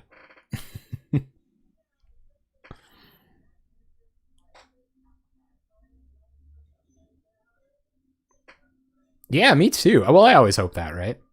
And honestly, in testing, it did. Like, when you play against certain decks, they just can't do it. Like, they can't answer this stuff as quickly, and you kind of just take huge advantage of them for it. Phyrexian Rager. All right. So we will Keld Marauders, ping you, and flip our boy. Give the Keld Marauders haste. And we know only combat. Maybe I'll leave Stormsinger back. Now we have 2 bolts in hand. I think we're attacking. Keeping the devotion low is important too. Because a Gary is obviously terrible. They're going to block. Okay. Takes 3, down to 13. We're going to get another attack with Marauders next turn, hopefully. We have 6 points of burn in hand. They're going to sign in blood. I like it. Missing land drops. They're going to pass. All right. Some Marauders ticks down. We find Valley Dasher. Come on. 6 points of burn in hand. We're going to disfigure Valley Dasher. Okay. Well, it was close. Attack them down to 8. And we've got ping for 1. We also have hasty 1-drops. What's up, Hagadawa? I need answers for the Abubu Bandcamp page. No, you don't. That's not what it's there for. Oh, man, they had the Gary, too. Okay, so they're going to gain some life. And sufficiently block Keld Marauders, but we have Fire Blast in our deck. Chainwalker. Okay. So cast Chainwalker. They can just leave this home to block for the rest of their lives. So it's not really an issue for them. We basically just have to draw burn. And have them not have more answers.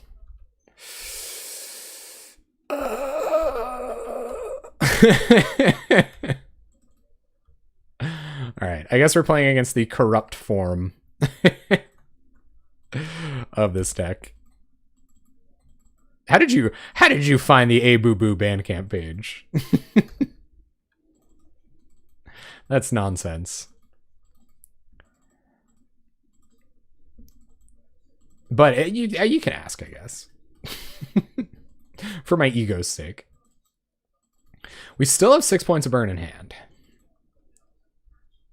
Oh man, can they kill? Yeah, they can kill these with the Unleash trigger on the stack. That's pretty scary. Valley Dasher, so we'll play Valley Dasher. Which I guess doesn't matter because they just chump block with this forever. But maybe we can convince them it's a good idea to do otherwise and maybe trade off this Rager. Nope. Pass the turn. I don't want to bolt this because I feel like if they have another Gary, I might. But I think Bloodlust Insider would be pretty good. I do like that this can come down as a 2/2, but we tried it and it didn't really, the upside wasn't really there enough, you know? 2 mana. Signs and Blood, down to 11. Yup. More witches. Okay. Our turn. Ringleader. 1, 2, 3. Well, Ringleader does help in some ways, but it does just die to a lot of Kumbaj witches. Especially now that they're just going to double block this Valley Dasher.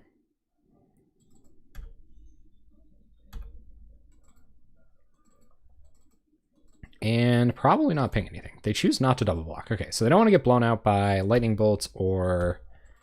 I guess they don't really get blown out, but anyway. I think foil, I don't know what we answer with it. I just keep saying that. There's Gary. Gary deals 1, 2, 3, 4, 5, 6, 7, 8, 9. Puts us to 1. They gain 1,000,000 life, even if we kill this. Well, we'll take it on the chin. GG's MBCs. No attacks from our opponent. Gonna ping us with Kumbaj witches. Yep. Okay. Mono black control. I did not anticipate running into mono black control. I haven't seen very much of it at all. But it is not the control matchup we were thinking about. I know that our anthems get worse, so Riot Ringleader is probably too slow. We don't really want to bounce any of their stuff though, so I think we just have to run it back. I definitely do not have any tech against them in the sideboard, so gonna submit. Waiting for me to say the exact same thing. Yeah, I don't. Like, I don't think we have... I think for foil, you really need... You know what I mean? Like, Force of Will, right? Well, what does Force of Will counter a lot of the time? Besides other counter spells, it'll counter crazy combo pieces, right? Like, that's why Force of Will is so good, but you can use it as, like, a value Force of Will. You can, like, sandbag it if you're in one of those top deck Wars and Legacy, and you're just waiting on... This is a really good hand. You're just waiting on your opponent to... You know, like... They draw their Delver, you've answered everything else in their hand, you just Force of Will their Delver, and then you're way ahead on board, right? Even if you do have to pitch blue card. Go to combat, attack with this. So hopefully we get off the ground fast enough here. This is a pretty good hand. Land into BT. And I might Chainwalker here. I think I might as well. It represents just as much damage as Valley Dasher if we do get our Bushwhacker off the ground and it's attacking a turn earlier than it would otherwise. And they're going to disfigure it. Good, good. Land for our opponent. Okay, so now we will whack. Because I don't think Bushwhacker's getting any better. Unless, I don't think they can remove everything next turn. So I actually am going to wait one more turn for Bushwhacker. Run out Chainwalker, unleash it, attack for 3. And hopefully get a half-decent Bushwhacker turn in. But them playing a tap land there represents probably some kind of like Edict effect or... Signs and Blood, okay. Sure. I like the sounds of that. Burning Tree. right, so let's Burning Tree. I'm getting pretty greedy here, but whatever. Burning Tree, play Valley Dasher, go to combat, attack for 1,000,000, and we should have him next turn. They're at 5. Have to answer a full board of stuff with 4 mana. At least it's not Corrupt Control. I feel like that would be a pretty bad matchup. And Haggadaya, I do like Bloodlust Insider. I do think Bloodlust Insider is better than this. And I don't, even in then, I think we could like lower the human synergies because we just don't get Riot Ringleader going all the time. It's kind of sad. It's that 3-drop that just never does anything, you know? And Wojak Bodyguard, it's kind of the same thing. Like, it gets down and your opponent answers it. Like, it is good sometimes, but whack, whack, whack, whack, whack, whack, whack. All right, so that was all right. We're on the play. Hopefully we can have a start like that again. I think we could win a game like that even on the draw. Our opponent's Sign in Blood kind of ended up biting them in the nabbler there. But yeah, hopefully we get another start like that. Knock them out the box. This is not how you do that. With 2 lands. These burn spells were lands. We drew these burn spells later. Maybe. This is still really bad. But it's got a Burning Tree. I think it would be greedy to let it go. Chainwalker. Yeah, sure. We want a 2-drop for our Burning Tree no matter what it is. We will oblige our opponent and play tap land as well. I wonder, has anyone else ever heard of the A Boo Boo thing? I kind of just like hit it somewhere on this page with the understanding that like no one would ever find it. I'm going to Sign in Blood, or that like someone would, and it'd be like, oh, I'm so hip, I hid it in the page somewhere. It's like a secret. It's like an Easter egg that isn't particularly hard to find. So we got a couple creatures. We have a Mutagenic Growth to defend them from Disfigure, and yeah, hopefully we either draw a Bushwhacker or a land to cast one of our 3-drops. 3 mana from our opponent. We will not be drawing a land or one of our 3-drops. Pizzy the Tizzy. Go to combat. We'll be using Mutagenic Growth as a removal spell here to defend one of our creatures. And nothing to do with our 2 mana, unfortunately. 3 mana means Rager? Oubliette. Okay. Well, that is a pretty inefficient removal spell. And they're at 16. So we're going to play out Ringleader here, because Ringleader synergizes pretty well with Bodyguard, but I imagine it's going to bite the dust in a second. This is pretty bad in this matchup, actually, considering. Crypt Rats, okay. That sucks. Oh, man. So I think we have to bolt Crypt Rats before it rats our board, which means we'll have to wait a turn on Bodyguard, but that's just the harsh reality of all this. We're still going to get in for 6 here. That's a lot of damage. And we have 4 points of burn in hand. So we'll see what our opponent's next turn looks like.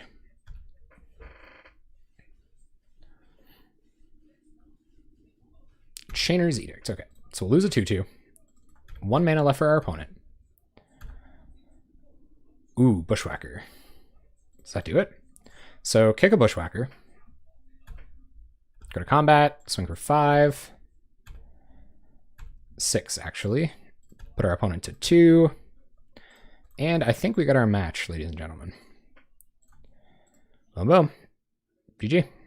So I guess we're going to find out. So we have Ringleader, which is our human payoff, and we have Wojak Bodyguard. We just have a whole sampler of sketchy things that I'm trying that are different than Red Deck wins tonight. So we're going to see if it happens. Big oof. All right, let's go fast. I know that this deck is pretty good against red decks. I may have had a brief discussion with Terry about this deck. So maybe I should have mulliganed. Knowing what I'm going up against, maybe I should have mulliganed the all 3-drops hand, but that's all right. Here it comes. I think this is Mono Blacktron, if I'm not mistaken. So we got to try to go real fast. What do we draw? BT wouldn't be too bad. Chainwalker. Okay, so let's cast that and hope they don't have another removal spell. Pretty sure I have perfect info about this deck too.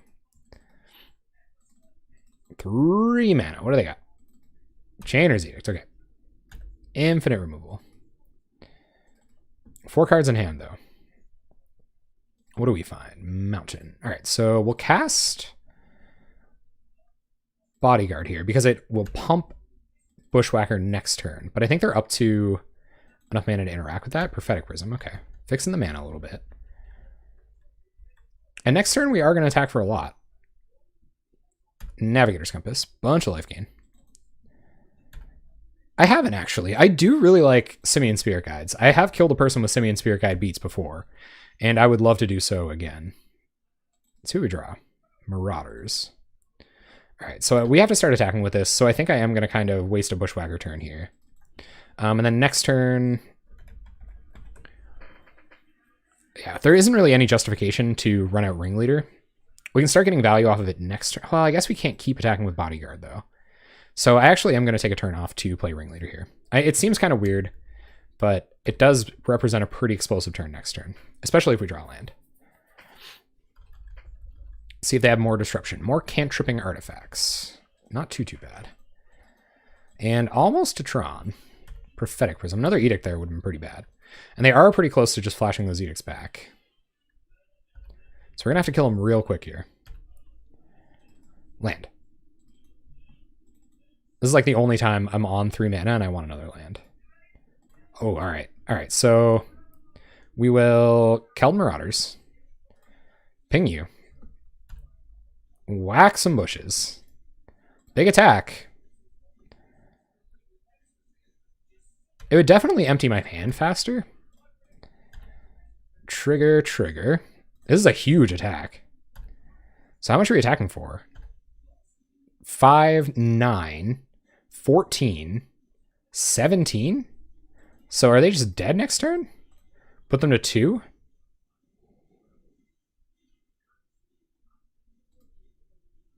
All right. Put them down pretty far. Pass the turn. Can you win? You're at 2.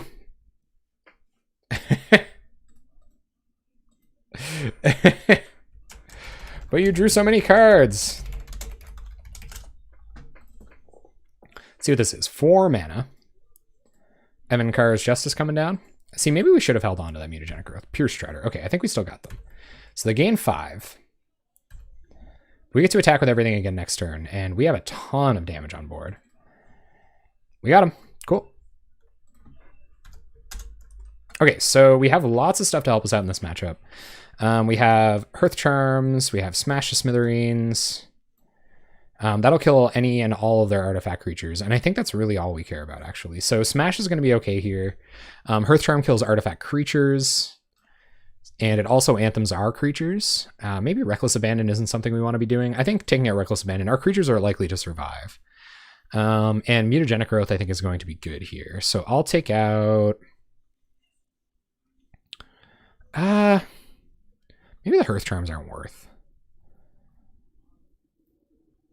Maybe Bodyguards are a little too slow. So I'm going to take out 1 Bodyguard. And... 1 Mutagenic Growth.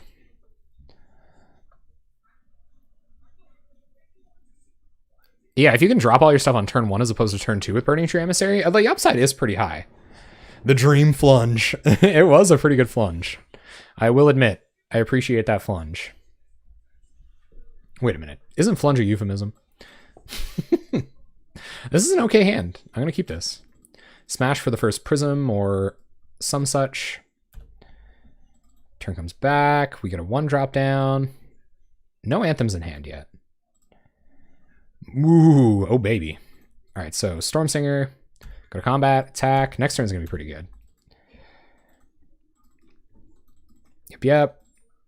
Edict. Yep. And turn comes back. How many Burning Trees? 1 more. Hearth Charm. Okay. I don't mind Hearth Charm. So, Burning Tree.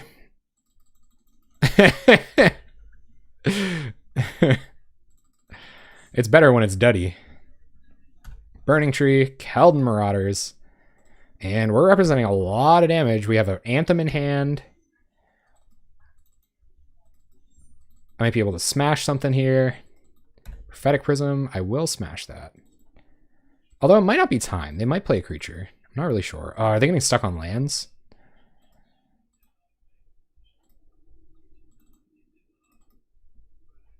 Another one.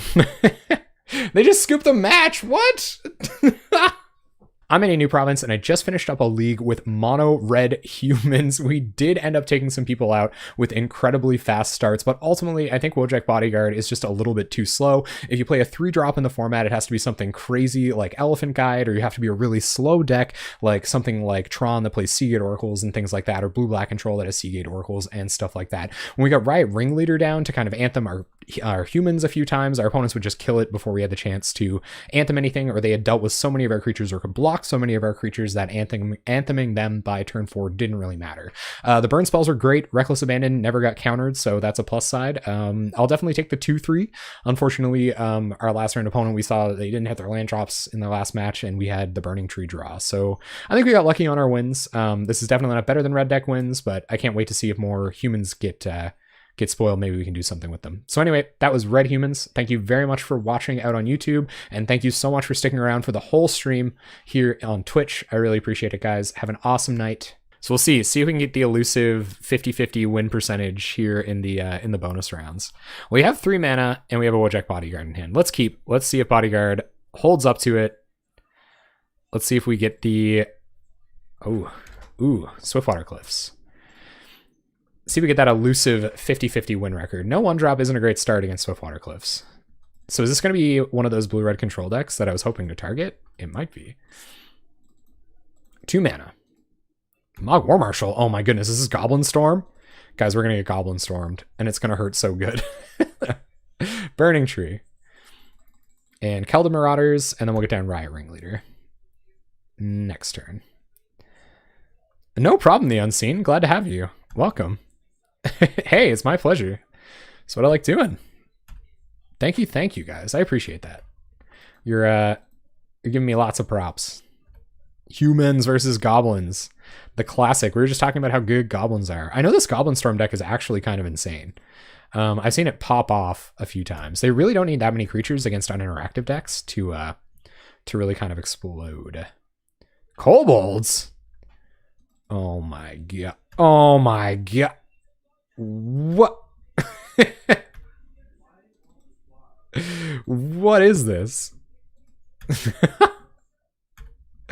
All right. We're still attacking. Go to combat and swing. Oh yeah, they're probably gonna like Rites of Initiation next turn and kill us. I do not doubt that in the least. All right, so we're going to get in like this. We're not going to deal any damage to ourselves. We're going to make it as difficult for them as possible to kill us. But yeah, we're probably dead. So Burning Tree, Ringleader, pass the turn. I feel like Rites of Initiation is coming, and I feel like it's going to hurt our faces bad. Oh, Shared Discovery? Oh, man. Is this a Shared Discovery deck? I feel like we're getting spoiled with the spice tonight, guys. Spicy spoiledness. Okay, so we're going to block the 0-1s. They only have 2 cards in hand to pump their goblins. So I wonder what this could represent. We'll block the 0-1s. We'll let 3 goblins get through. Worst case Ontario, we can Fire Blast one of these to keep ourselves alive. Keep Watch. Oh, okay, so I'm going to draw a bunch of cards with Keep Watch. We will have a pretty good turn next turn, though. 1 mana, untapped. Is this Rights? Dynacharge. You got it. All right, so I'm Mutagenic wrote this because it's fairly important for next turn. Kill a couple creatures. This deck is nuts. All right, so we go to 15. Turn comes back. Keldon Marauders goes away. I think we have to hit a Bushwhacker and win here if we want to do anything, especially with all those cards in their hand.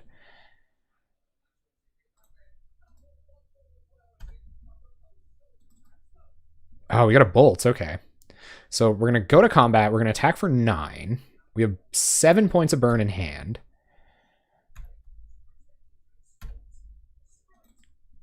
Oh, okay. I think we got him. So we're going to go to 5. We will Lightning Bolt. And Fire Blast. Got there. All right. So mono million creatures board flood. I kind of love it. I kind of really do.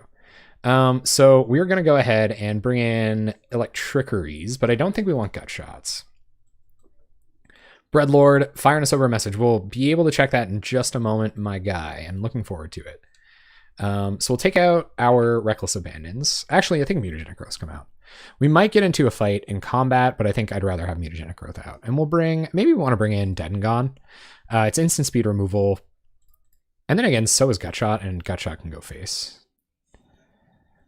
Yeah, so let's actually take Gutshot. 1 copy of Gutshot. And I can't see, I wish I could talk to you, Breadlord, because I can't see your messages while we're sideboarding. I don't know, I don't know how, can you see them? Am I just missing something? Can you see the chat while you're sideboarding? I don't really know. Is there like a, nope. No. The Rights Keep Watch decks, they are really cool. I think people call it Watch Rights. Is that correct? It's a Watch Rights deck.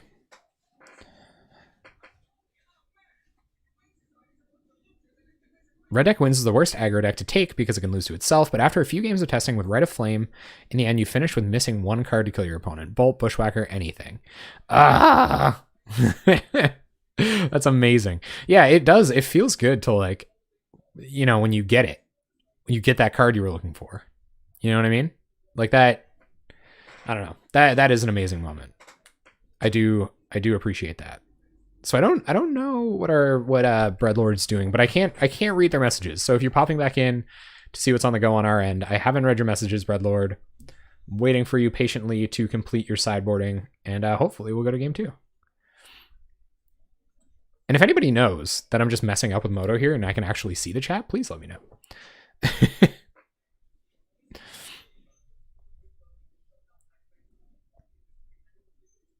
Spanish dude. Yeah, it was around on the Pauper subreddit for a while. I know I would see it every now and then. Watch Rights would come up. Did Pauper Ponderings play it? Is that correct? I think Pauper Ponderings probably did it. I like the Goblin Storm deck a lot too. I think Goblin Storm is wicked. And just so much fun. Like, especially when you lose to it. Even with Rite of Flame. Yeah. My favorite Rite of Flame deck was the Mono Red Land Destruction deck we played last Christmas. That's just like one of my favorite decks I think I built. I spent so much time on it trying to make it great. I was playing Sigiled... Oh, what is he called? Sigiled Skink? Is that what its name is? I can't...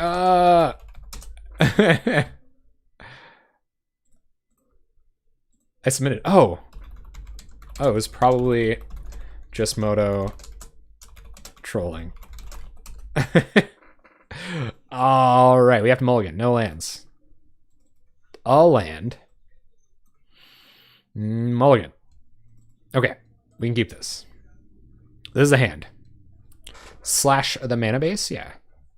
That's them. I think we're going to bottom Keldon Marauders. We kind of want a threat that's going to stick around against this deck. We don't want another land, certainly. But yeah, I was playing Sigiled Skink in the Mono Red Land Destruction deck, like just trying to get it there as well as I could. Ah, lands. Come on, deck. You bottom a Keldon Marauders once. 2 mana. Dragon Fodder. Okay. And some kobolds. You got it. So we're going to play our lasting threats here first. Oh, yeah, no, Boros Bully is amazing. We played that for the series. Yeah, so if you want to go watch us play Boros Bully, we got it here on the YouTube channel. Just going over, I think we called it Boros Tokens, I think is what it's called. It does kind of sound like a slur against Viashinos. Respect the Viashinos, man. Casual draw through with Watch Rights here, I think is what we should expect. Sure. I think we're going to take 2. I'm not sure. I guess I could Dino Charge with Overload, which is pretty all right. Just going to let it go through. No Watch Rights. And few creatures. Yep. Turn comes back. We find Keldon Marauders. All right, so go to combat and swing. And we'll play Marauders. Pass it back. They're at 15. Any kind of Anthem effect here is good. But yeah, I liked Sigiled Skink because it was so hard to generate card advantage in mono red. And it's cool that are they called Signet? No, not Signets. The Lockets are a way that you can produce card advantage in mono red. There's just no way to do it. There's no other way to produce card advantage in mono red besides doing like some backwards kind of graveyard stuff. I don't know about KCI, man. I don't know. I'm almost there. So we can protect our Keldon Marauders with Lightning Bolt, but I don't know that we will. So we're going to block an X1 here to make their potential Anthem worse. Okay, so they're going to Rights. Sure. Discard their hand. They're representing 11 damage. All right, so we're going to bolt one of these.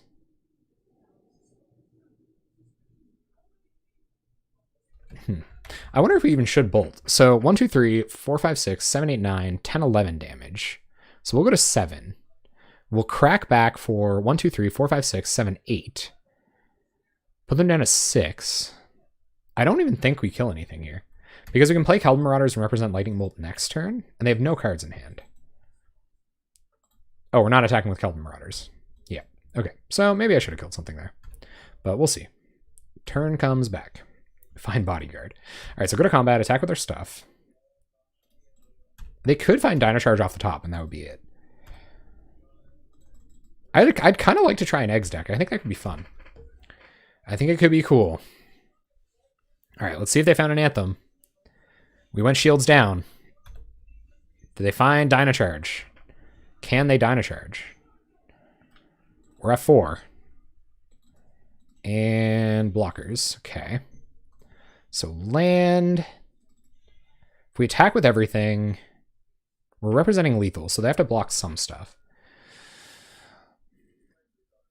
We can play a blocker. Let's block one of these. And they're threatening 4 damage. We can kill another thing with a lightning bolt. So we are okay to just flunge here. Flunge away with a mentor target. So there has to be at least one block. Then we play a blocker and we have bolt backup. All right, so we're going to block, and take 3. Okay. Still have 4 attackers. We're going to play Keldon Marauders as a blocker, put them to 1. And pass the turn. Same plan. Hope they don't draw their Anthem. Or Lightning Bolt. What is it? Shared Discovery. All right. All right. Draw a bunch of cards. Is one of those cards a Lightning Bolt? Worth. That card is sweet. I like this deck, Breadlord. I would love to play another Avarax deck at some point. Avarax is one of my favorite cards. By a lot. All right, so our turn comes back. We're going to go ahead and swing for the win. That deck was awesome. That was fun. So thank you so much, Breadlord. That was sweet. And we ended up edging it out, getting the 50-50 victories on the night in the very end. But that was really cool. Cool. All right.